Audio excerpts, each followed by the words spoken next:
40 नंतर माणूस किती शिकलेला आहे किंवा अशिक्षित आहे याची फारशी किंमत उरत नाही। तुम्ही कधीतरी भाजीवाल्याजवळ किंवा चहावाल्याजवळ उभे राहता आणि अचानक कळतं की त्याचं उत्पन्न तुमच्यापेक्षा जास्त आहे, तेही करमुक्त।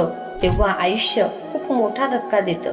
50 नंतर माणूस कितीही देखणा असला तरी चेहरा असा बदलतो की सौंदर्याची सगळी किंमत संपून जाते।